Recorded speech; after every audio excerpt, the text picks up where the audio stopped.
उसकी वजह से। अदरवाइज तो आपको पता है कि कुछ साल तो ऐसे भी गुजरे हैं कि पता ही नहीं था जिंदा भी है कि नहीं है। लेकिन बहरहाल लेटेस्ट डेवलपमेंट ये है कि 1-1.5 साल से आपको पता है कि फैमिली का रब्ता हुआ है। इससे पहले आज तक रब्ता नहीं हुआ था, 20 साल के बाद पहली मरतबा।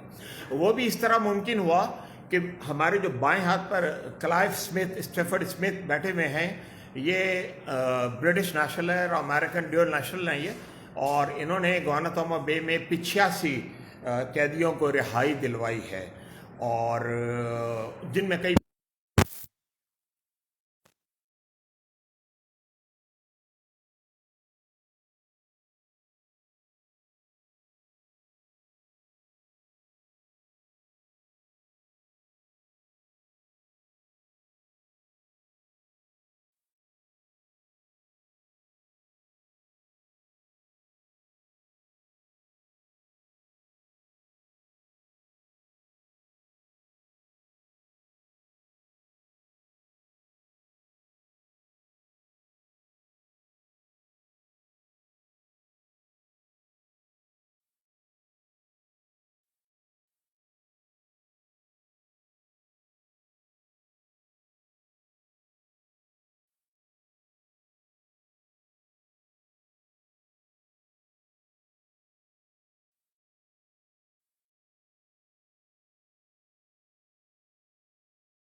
गोलियां मारी और ठक ठक कर अमेरिका में वो किया कि भाई ये तो ये थी और ये थी ना।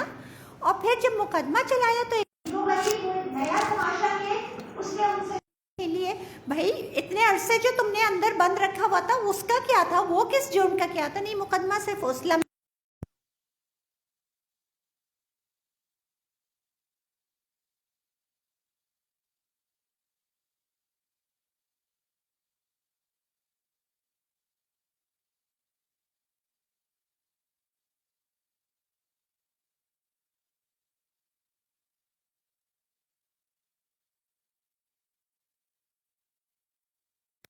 एक ऐसा शख्स भेजा जिसके पास वो क्लियरेंस भी है, जिसके पास वो पावर भी है। Is one of the most powerful lawyers in the world actually.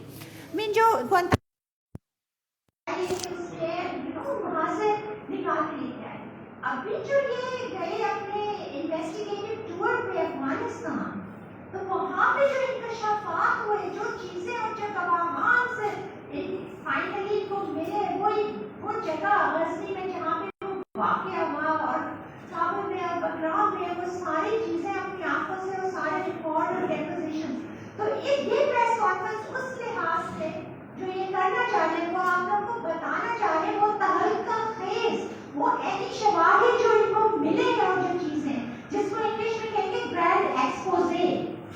So basically ये आपको तो मतलब मैं बताऊं तो मैं इनकी बात बताऊंगी ना, तो इसके लिए अपनी ज़बानी खुद जो ये मालूम करके मिल के आप सोचें कि वहाँ पे ना कोई ऐसे होटल होते, ना कुछ, इस हाल में इतनी फ्रीजिंग उसमें वो रह के सिर्फ इस कॉज के लिए। तो मैं ये चाहूँगी कि आप इनसे सुने कि हकीकत को जो होता है ना कि वो 5 साल कहानी, ये सवाल आप लोग भी उठाते रहते हैं और सब, और मैं तो वही बता सकती हूँ जो मुझे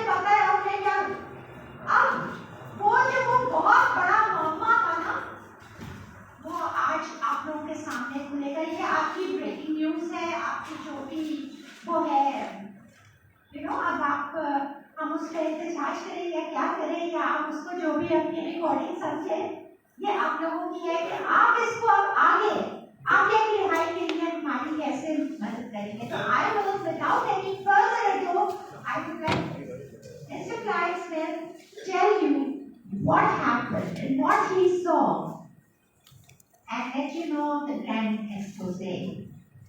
And तो ये जो है जिसको ग्रैंड एक्सपोजे, जिसे हम तहलका केस इंकशाफ कहते हैं, ठीक? All right, well, I'm sorry to speak in English. I learned 2 words of Pashto while I was in Afghanistan.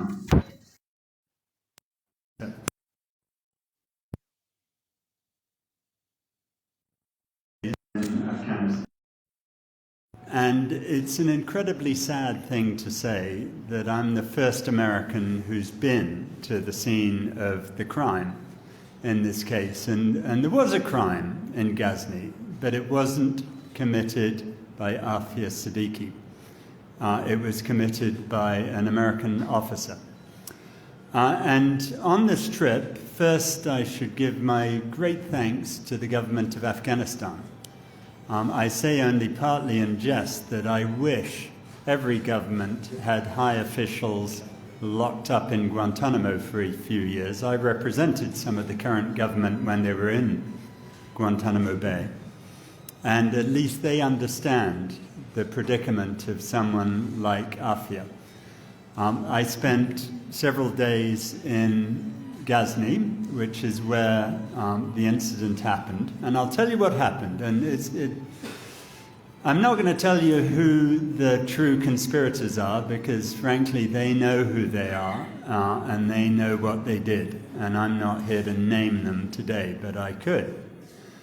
What happened was this: Aafia, having been kidnapped from this city on March the 30th, 2003, was taken to Afghanistan. And there are 2 unique aspects of her case. The first is she's the only woman to go through the entire American rendition to torture program, but by far the worst is that she had her 3 children with her when she was abducted. The first one was killed. That was Suleiman, aged 6 months, who was dropped on his head by the people who were abducting them. The second was Mariam, who was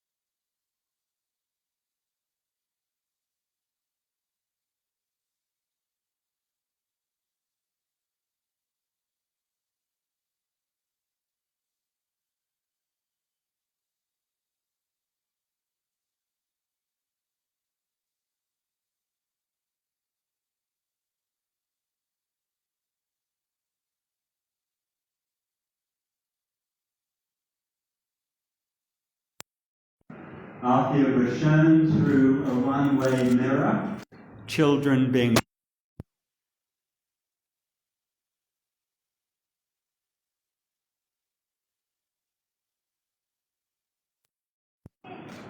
Have you got it there? Come on, you have to put your hand up. Yeah, right. Yeah. Can you imagine thinking that your children are being tortured in front of you? And she was forced to make various statements in background and write certain things.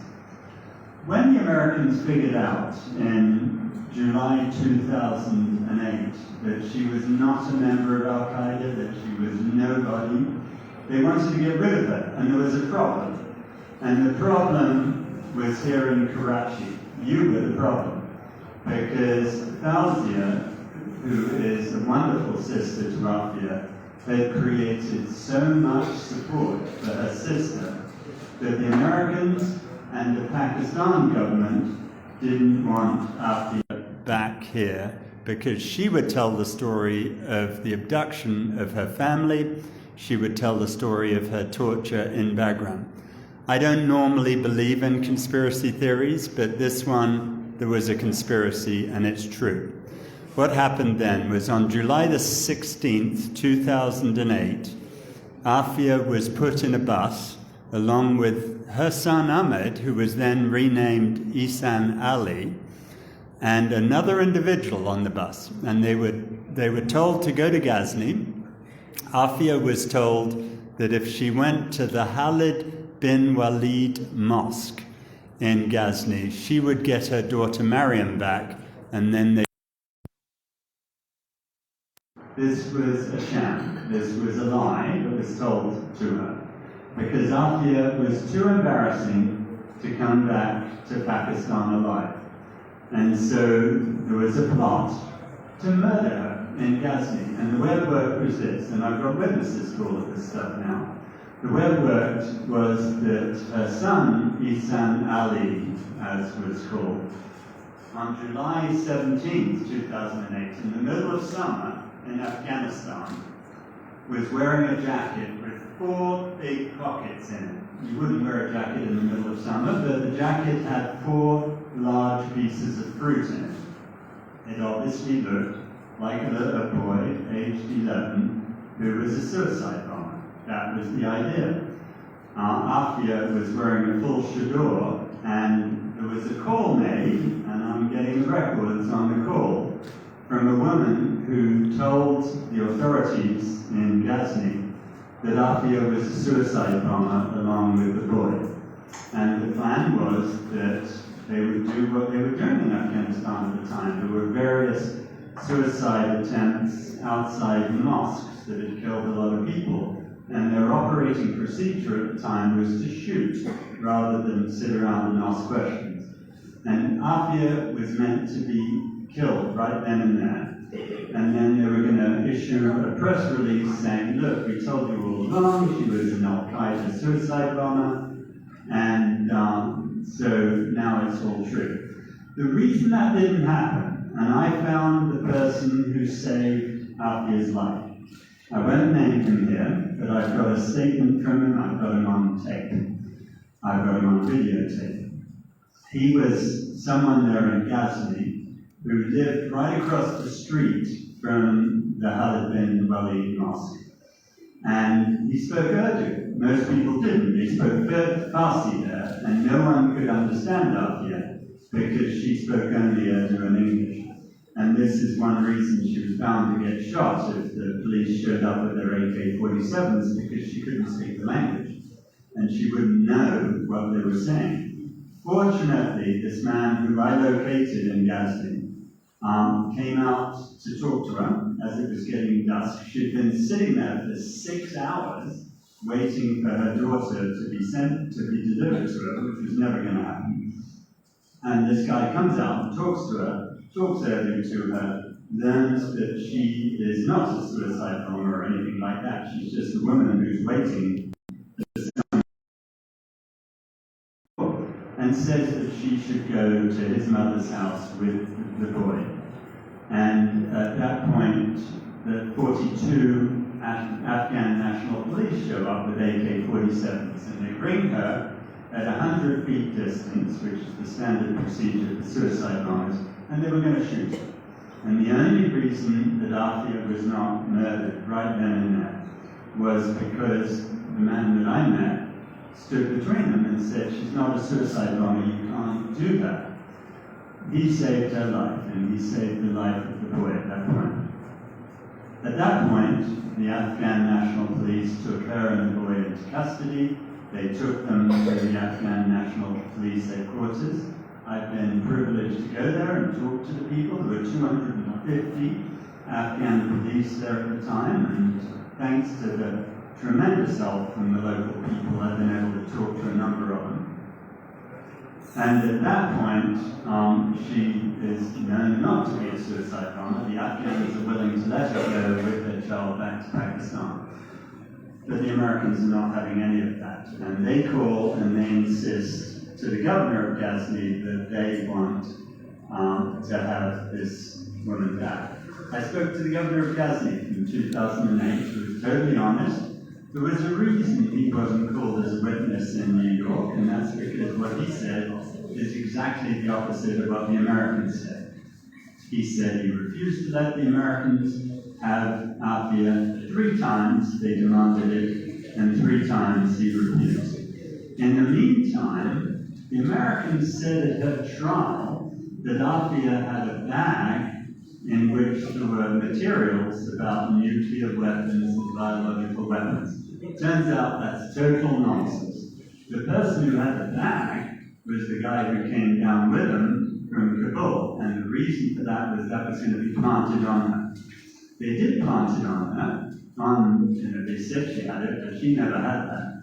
At the trial in New York, there was an officer who said the governor of Ghazni gave them those materials. The governor of Ghazni says that's total nonsense. I never had those materials. I got the records from the police station about what she had on her at the time she was arrested. She had, unsurprisingly, women's clothing in her bag.